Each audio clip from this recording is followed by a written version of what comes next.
Hey everyone, I'm Mariana. This is Impression Blend, and today I am back with another monthly wrap-up talking about everything I read and watched in February.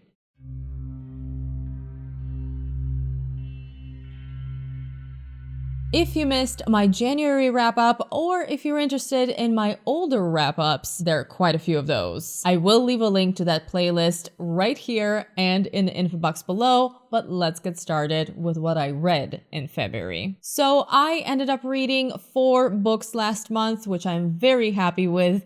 Definitely said a final goodbye to that reading slump I was in, and the first 2 of those are The Blade Itself and Before They Are Hanged by Joe Abercrombie. If you remember from my January wrap-up video, I am currently rereading the first Law trilogy, which I was already a huge fan of, but I am loving it even more as I'm reading it again. This is a dark fantasy series with deliciously twisted and flawed characters and a wonderful complex world that I will never stop recommending. I'm not going to be reviewing these 2 in this video because once I am done with the 3rd book, once I'm done rereading the trilogy, I'm going to be making a separate review video for the entire trilogy, so look forward to that. I will say though, I bumped up my ratings for these books. For The Blade Itself, which I initially rated an 8 out of 10 on my first read, who knows why, I am now giving it a solid 9 out of 10, a rating that is very well deserved.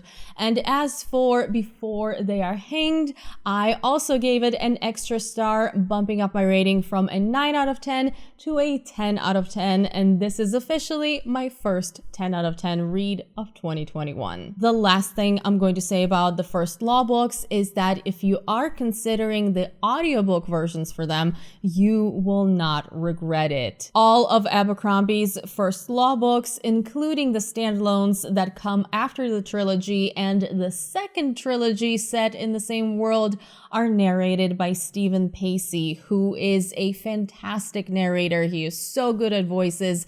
He's so good at bringing these characters to life. He's overall one of my favorite narrators, so audiobooks are a great choice here. And if you need an Audible trial for that, I have one for you. Audible is, of course, a great place for audiobooks. I have been using it myself since 2013, and they have a massive selection.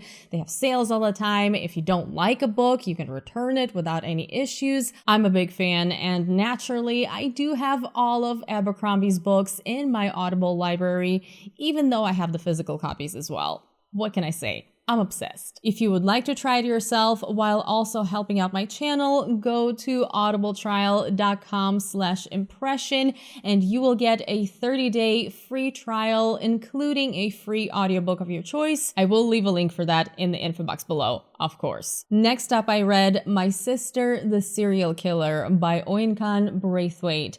And if you're looking at that title, you might assume that this is a thriller, but do not go into this book with this expectation. This is actually a character study, a very interesting and unusual character study. It's set in Nigeria and it revolves around 2 sisters, one of which, you guessed it, kills people. The other one is very concerned about where her sister's behavior is headed, but you know, family is family, so for now, she helps her with the cleanup. Above all else, this novel is about the bond between 2 sisters, despite the fact that they are very different young women. It's about family and relationship dynamics, it's about favoritism within a family, it's about boundaries and expectations.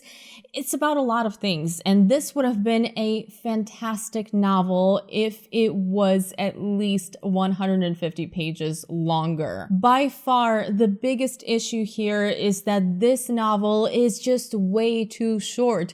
It addresses so many interesting ideas and themes, but it does so way too briefly. Even the characters themselves could have been developed more here, because really, the lead character, the narrator, character is the only one you truly get a good sense of as a person. You do get a reasonable amount of details about a few more characters, but I would have loved to know more, particularly the murderous sister character. I would have loved to see her more fleshed out. There are a few more relationships that needed more development. This book just needed to be longer. I can't even really talk about the plot here because the book is so short. I would consider almost everything a spoiler, so I don't want to ruin it for you if you haven't read it. But all of that being said, I still think it's a very good book. I really enjoyed it. I was into it from beginning to end. And if this type of character study sounds like something that might interest you, I absolutely recommend it. For me, this was a solid 8 out of 10, as brief as it was, and I am very glad that I ended up giving it a try. The last book I read in February was Klara and the Sun by Kazuo Ishiguro. I was so happy to receive this advance review copy from the publisher because this was easily one of my most anticipated book releases of 2021, and it did not disappoint. The story is set in the not so distant future and told from the perspective of an artificial friend, Klara, who at the beginning of the book is observing the world from a store waiting to be purchased. What sets Klara apart from other AFs in the store is how much she observes and understands and learns. She notices things and behaviors other AFs as well as many people miss. When Klara is finally chosen by someone, she forms a very strong bond with that person and is determined to help them in any way she can.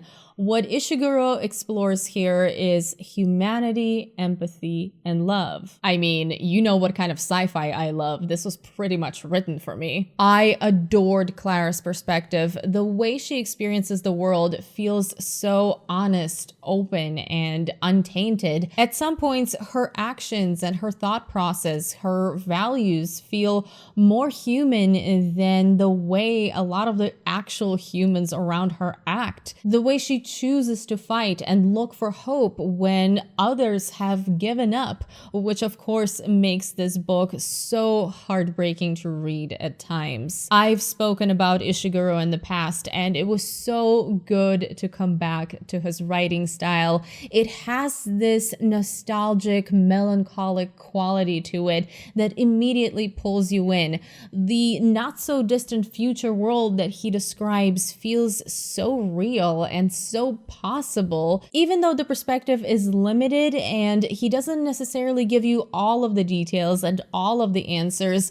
He implies a lot of things. Some things are mentioned briefly, but it is just enough. I absolutely loved Klara and the Sun. It is a beautiful story, and I had no choice but to give it a 10 out of 10. It is fantastic. You're going to hear me talk about it at the end of the year as one of my favorite books of 2021. There's no doubt about it. The novel is now officially out. The release date was March 2nd, so you can now read it as well, and I obviously highly recommend it. My reading so far this year is going amazing. We're only 2 months in, and I've already given 2 10s and 2 9s. This never happens. Now, moving on to what I'm currently up to. As far as what I'm reading at the moment, I am of course finishing up the First Law trilogy, as I mentioned earlier, and I am almost done with Last Argument of Kings by Joe Abercrombie. I just love these books so much. So, as I said earlier, you'll be hearing more about that later this month once I'm done. As for what I'm watching, I'm finishing up 11/22/63 based on the famous novel by Stephen King, which I read back in January and loved. I am definitely enjoying the miniseries, though I'm still not 100% sure James Franco was the right pick for the lead here. Don't get me wrong, I think he's a really good actor, but I just somehow imagined the lead character very differently, even though I knew James Franco was the one who was cast before I read the book. So it's kind of messing with my experience a little bit. We'll see how I feel once I finish. I will tell you all about it in my March wrap-up. Now on to my February movies. As you may remember, the beginning of February was taken up by the Sundance Film Festival for me, which I have a separate video for. If you missed my Sundance wrap-up, I will have a link for you right here as well as in the info box below. And I'm not going to lie, after a week-long movie marathon, I was kind of tired of watching things. So because of that, outside of Sundance, I only ended up watching 7 movies in February. Well, and half the 11/22/63 miniseries, but I can't count that because I'm not done with it yet. However, I am pretty happy with what I did end up watching, so let's go to my Letterboxd, as we do, and look at all of those. If you are new here, Letterboxd is where I keep track of every single film and miniseries that I watch, so if you want to follow me there, I am Impression Blend on there. So the first film that I watched in February outside of the festival was Malcolm and Marie, which was apparently a very controversial thing. And as you can tell, I really enjoyed it. The film stars Zendaya and John David Washington. It is about a filmmaker and his girlfriend, and it is set over the course of one night. They are in a pretty toxic relationship, and throughout the film, they essentially fight, make up, fight some more, make up some more, and that's the movie. I completely understand that someone might look at this and say, this has zero plot. I do not care about these two people fighting. What is this movie? I hate the entire idea of it. I totally get that. However, I was absolutely enthralled by what was going on screen. I love character studies, as we all know, and this is absolutely digging deep into these characters for the entire runtime. The performances are fantastic. There's so much emotion and so much energy in this film. I found the conversations that they were having interesting. I do want to quickly address one thing because I saw somebody say to me who didn't like the movie that this movie was not a good representation of an abusive relationship. And that comment really stuck with me because you never know what a toxic relationship looks like, and all toxic relationships are different. Abuse comes in many forms. It can be physical, it can be emotional. The people may look like a happy, beautiful couple from the outside, but there might be a lot going on the inside, a lot of underlying issues, a lot of power dynamics that you may not be aware of. I think there's a stereotypical way to represent that, and this movie wasn't going for it. It went for a more of an emotionally abusive relationship where one person is trying to hold power over another because of their past. So I absolutely do not think we should be dismissing this as bad representation of an abusive or toxic relationship, because they come in all kinds, and this was just one representation. However, that does not mean you have to love the movie as much as I did. You're entitled to your own opinion, of course. For me, this absolutely worked, and I actually initially gave it a 9 out of 10, but after thinking about it, I thought 8 was a more appropriate rating, but I was absolutely into it from beginning to end, and I thought it was a very interesting movie. After that, I watched Synchronic, which was a sci-fi thriller/horror film. It is a very interesting concept. The film revolves around this designer drug that makes you time travel. Not something I've ever seen before, I'm not going to lie. This is a Moorhead and Benson film, and the two are responsible for some of the most interesting sci-fi and horror ideas I've seen in a while. They have made films such as The Endless, Spring, Resolution. I haven't seen Resolution, but Endless and Spring were very interesting. Spring is still my favorite out of the 3 that I've seen, including Synchronic, but I think all of their films have something very interesting to offer. Synchronic stars Anthony Mackie and Jamie Dornan. Anthony Mackie is particularly good in this one, and I will say that this is definitely not a perfect film. It is absolutely a flawed film, and for me in particular, the beginning left a lot to be desired, but once it got to the good stuff, I was just fascinated by everything that was going on. So if you're not feeling it in the beginning, give it some time. It's going to get very, very interesting. It's a very original and imaginative sci-fi thriller, and I think the two writer-directors have some amazing concepts in their head. I would love to see what they do next, and I hope they keep making movies for a very long time, because eventually they are going to make some kind of sci-fi or horror masterpiece. I do not want to tell you more specifics about the plot or how things work. I think it is so much fun to find out as you're watching. I think you absolutely know enough. I went in knowing absolutely zero about this film. I just had some people recommend it. Ended up giving it a 7 out of 10 because I did have some issues with it that are spoiler related, so I can't really talk about them. And as I mentioned, the beginning was a little bit iffy, at least for me, but I highly, highly recommend it to anyone who's a fan of imaginative sci-fi thrillers. Then I watched Saint Maud, which, as you can see, I absolutely loved. This is currently my favorite film of the year. I do have a separate review for it. If you haven't seen it, I will leave a link right here, as you know, and in the info box below. Part of that video is spoiler free, and then I get into spoilers, but I do give you a warning, so don't worry. I'm not just going to spring some spoilers on you out of nowhere. Go watch that if you haven't seen it. Obviously, gave this a 9 out of 10. Cannot wait to see this movie again. After that, I watched The Dissident, which is a documentary that just feels like a thriller, and I just could not look away from this. This one was directed by Brian Fogel, whose name you might remember because of Icarus. That was a very popular documentary a couple years ago.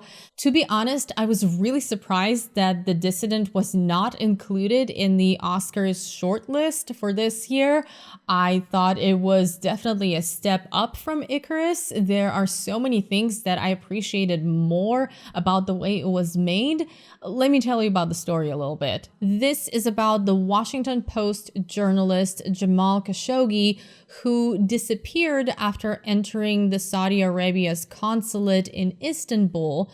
And they are trying to figure out, did he get murdered? Did he somehow leave? What happened there? Why is there a cover-up going on? As I mentioned, this feels like a thriller, and there's just layers upon layers of politics and crime. Just so much going on here, and this is absolutely the type of documentary that's going to make you go to Wikipedia, go to some articles, try to figure out more information, because this is a case that is fascinating. It did struggle with pacing at a few points, but that is simply because there are so many different things at play here. It's really hard to cover everything, so this wasn't a big problem for me, and I thought this was a masterfully told, horrifying and insane story that, as I said, genuinely feels like a thriller. I ended up giving it an 8 out of 10, and I highly, highly recommend you check it out if you haven't yet. After that, I watched what ended up being my most disappointing film of February, and that is Willy's Wonderland. This was supposed to be an insane Nicolas Cage film, which it kind of was, but not really in a good way. I did not enjoy it. As you can tell, I gave it a 4 out of 10. The idea here is that Nicolas Cage plays this man of few words character whose car breaks down, and he ends up going to clean and spend the night at an abandoned family fun center in exchange for his car getting repaired. And soon he finds himself fighting possessed animatronics, which kind of sounds like it would be a great time, and maybe some people did enjoy it for its ridiculousness, but for me, this just did not work at all. The best way I can explain is that it just either needed to be more over the top and more ridiculous just to some absolutely out there level to be that entertaining, or it needed to be a better movie just in general. One of the two. Just go to so bad it's good, or go to actually being a good movie. And this sat kind of in the middle for me. So ended up giving it a 4 out of 10. Watch the trailer. If this seems like your cup of tea, maybe you'll enjoy it, but I personally would not recommend it. After that, I watched I Care a Lot, which is the new film starring Rosamund Pike. And, you know, I'm sure plenty of people made this joke before, but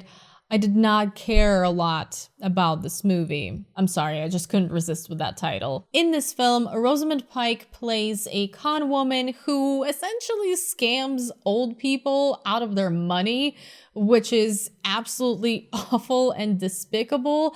And at one point, she messes with the wrong old lady. That's all I have to tell you about the plot. There are two really big issues that I had with this film. The first one is that Rosamund Pike's character is an absolutely awful garbage person. I absolutely hated her. The way she scams people is shown with plenty of detail, except for it's shown in a way where I'm supposed to think this is cool because she's standing up for herself and she's a lioness. No, you're an awful, awful person. Please stop. I am absolutely fine with flawed characters, with bad characters, with villains. If they're interesting, that is 100% okay for me. But when the movie frames this character as a hero and challenges me to root for them, I'm sorry, I am not on board with that. So that made it really difficult for me to care about the film, and I just kept wanting for her to get caught or to die or something because I hated her. Second, though, is that the writing is just not that amazing. Any character other than her character is written in a very one-dimensional, flat way, and I just didn't think that it had anything to balance out her awfulness. As far as the performance, yes, Rosamund Pike is fantastic in it, and if you want to see kind of a next level version of Gone Girl, I guess the character of Amy is what I'm talking about, then sure, watch this movie and enjoy it for the performance, but I just didn't. I ended up giving it a 6 out of 10 because I do think it is a fun and enjoyable film on some level. It is an effective thriller, but as I mentioned before, I just had too many issues with it to truly enjoy it. Finally, the last film that I watched was Judas and the Black Messiah. I actually planned to watch this one at Sundance, but it was late and I couldn't give it my full attention, and I wanted to give it my full attention. So since it was very close to its premiere on HBO Max, I just decided I'm going to watch it on HBO Max, and that's going to be that. And I thought this movie was great. As you can tell by my rating, I ended up giving it an 8 out of 10. This is a, first of all, fascinating story about the assassination of Fred Hampton and how all of that unfolded, how he was betrayed, what the situation was. It has fantastic performances by Lakeith Stanfield and Jesse Plemons in particular. Lakeith Stanfield plays the lead in this film. However, Daniel Kaluuya absolutely steals the show. As soon as he shows up on screen, there's just nothing else matters in this movie because your eyes are on him and how magnetic he is and how strong this performance is. I'm going to be so shocked if he does not get the Best Supporting Actor Oscar this year because he absolutely deserves it, and it's going to be so unfair if he doesn't get it. As much as the category is going to be stacked, he is the one who deserves the award the most. As far as the filmmaking goes, this is actually really well made. There's solid camera work. There's a lot of energy in every scene.